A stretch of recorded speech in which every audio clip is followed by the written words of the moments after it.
I do, Baz? All right, Rob. All right. Good, mate, good. I'm here on the set of Toffee TV, #1 Everton channel. Great channel, by the way. And glad that you guys could have me up here in Liverpool today. We're playing Everton, of course. Arsenal versus Everton. For me, I'm looking on it and I'm saying to myself, this is going to be a really tough game.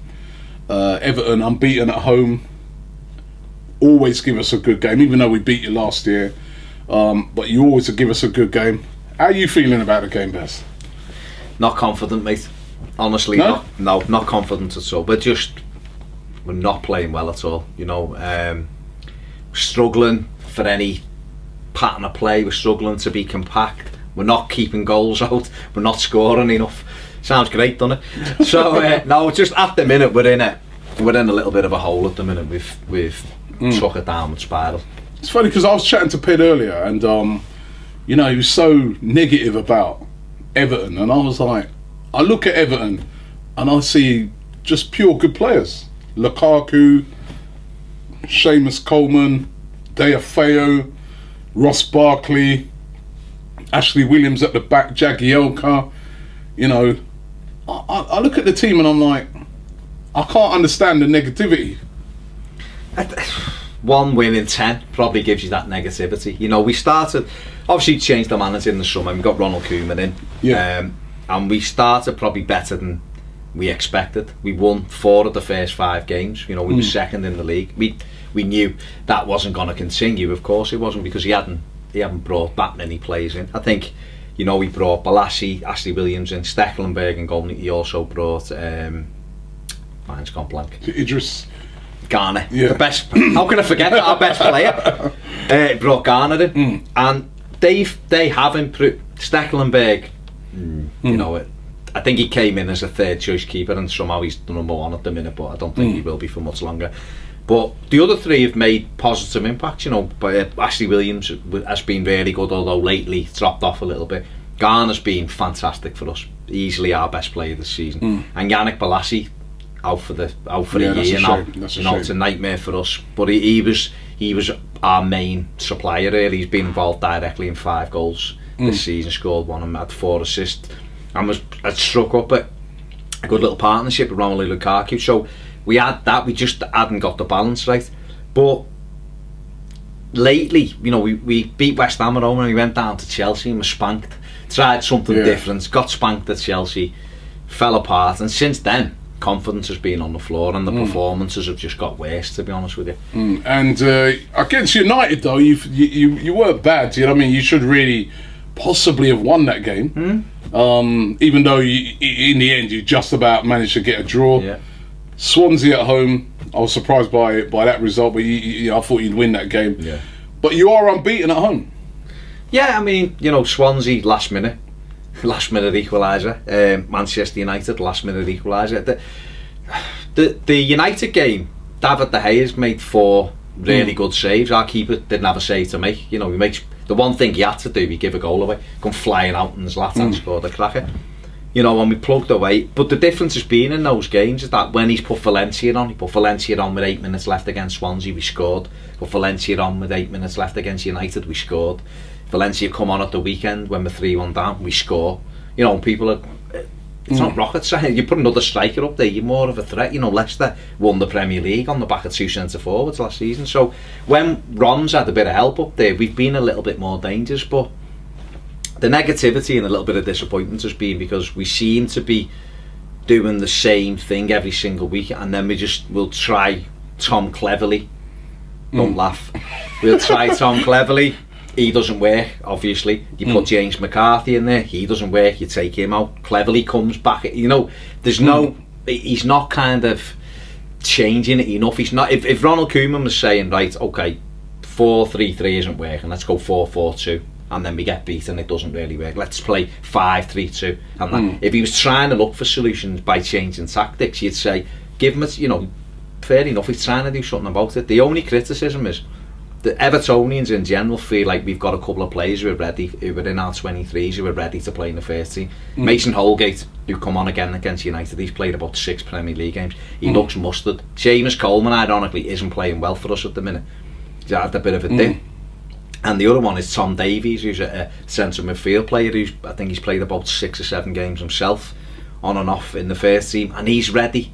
And we need someone else in that midfield to mix it up. And so those two are being overlooked for players who we as fans have seen for the last 3 seasons. They can't do it, but they're still getting that opportunity. And so everything just feels a little bit off key at the moment. And I think because Ronald Koeman isn't there, he's not like the fella over the park at Liverpool, you know, running up, kissing the badge and doing all that. He just stands there quite removed.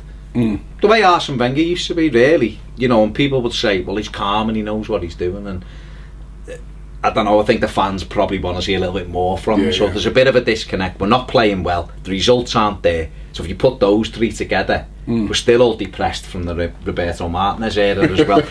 So everyone's looking to January to say, spend a lot of money and improve the team. That's alright, lose tomorrow and deal with January, man. That'd be nice. You know what, Robert, it isn't too much of a thing to expect us to lose tomorrow. What you made of Arsenal? Outstanding. Yeah? Outstanding. I think they started fuming with, I'll be honest with you, fuming with them day one, losing to that lot. Conceding 4 against that lot, you know, ridiculous. You know what, with that game, there were, I always point out to the Liverpool fans, there were a lot of mitigating circumstances in that.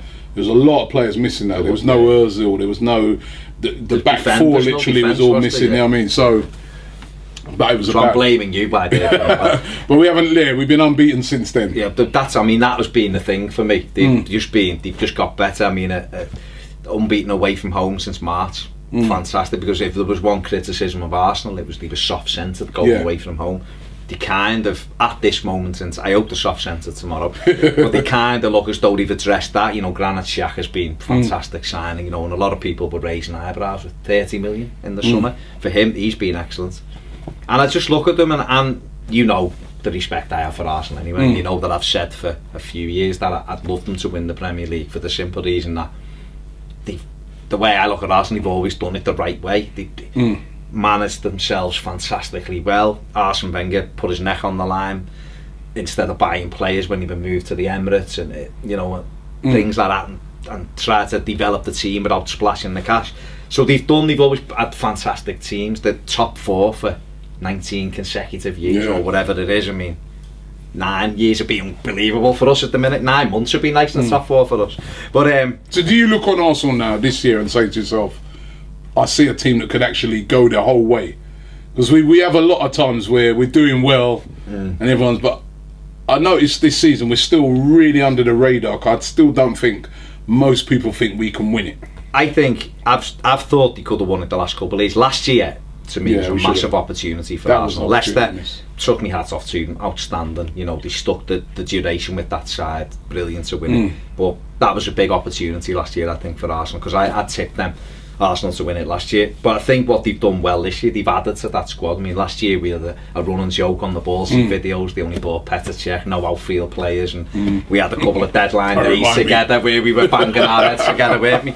With neither club doing anything. But I think they've addressed that well this year. I think the likes of Coquelin are maturing now. I think Bellerin's maturing as well. Fantastic, they're 2 fantastic young players. Mustafi's made a big difference. You know, Xhaka and Mustafi come in and added that little bit. He's out, thank God, tomorrow, because he probably, although he doesn't really score, he'd have probably scored against us. You know, because he was at Everton. He was at Everton and couldn't get in. David Moyes had Mustafi and Eric Dyer and said neither of them were good enough. And I see an Arsenal team with steel this year and with goals. And when you've got Alexis Sanchez, you've got Mesut Ozil, you've got Walcott playing well, and they trip off the tongue, the quality's there. And I'll be honest with you, I thought Manchester City would comfortably win the Premier League in August. I did. I thought Pep will tighten it up. I don't think they've got as much going forward as what Arsenal have got. Aguero, when he's in the team, I think they're brilliant. But when you take him out, whereas I think even though Sanchez is fantastic, if you took him out, and Giroud could still get goals and he could play with it a little bit. But Arsenal look the real deal to me, and I think them, ironically, I think it's them and Chelsea that I would say it, and Chelsea have come from nowhere, because I thought they'd be top 4, but whether they'd win it, well. They're the 2 I feel they're the real candidates. And then you've got, obviously, under that you've got City, the other lot, you know, and maybe Spurs aren't fully out of it, but I think between Chelsea and Arsenal, I better bet now. Okay, so let's finally give me the player to watch from Everton. Yeah. And your prediction, and I'll give you the player to watch from Arsenal and my prediction. Right, well, you know, Arsenal fans probably won't have, well, they may have done, but Garner for us in midfield has been incredible. From Villa, wasn't he? And he was doing nothing last year. No, well, we tonked Villa twice last year, and I'll be honest with you, I didn't notice him at all, but he's come into our midfield, and he's been unbelievable for us. He's just everywhere. He's like N'Golo Kante was at Leicester. He's everywhere. So he's one to watch out. Obviously, I'm going to leave you two. Obviously, the danger man will be Lukaku because he's our only threat, really. We've got to, you know, and he's a man who he does like these big games because I think he likes to show. And your prediction? That he's the. I'm gonna go for a brave 2-2. I think you know, that's me heart. Me head says if Arsenal play anywhere near, they potentially will comfortably win because we're just not playing well enough. But a brave 2-2. Brave 2-2. I'm gonna go for 2-1. I'll give you two players as well, right? Because you give me two. It's obvious. The obvious two. It's Mesut Ozil. If he plays well, we normally win. Is he decent, Ozil? Yeah. He's not bad. I've not heard of him.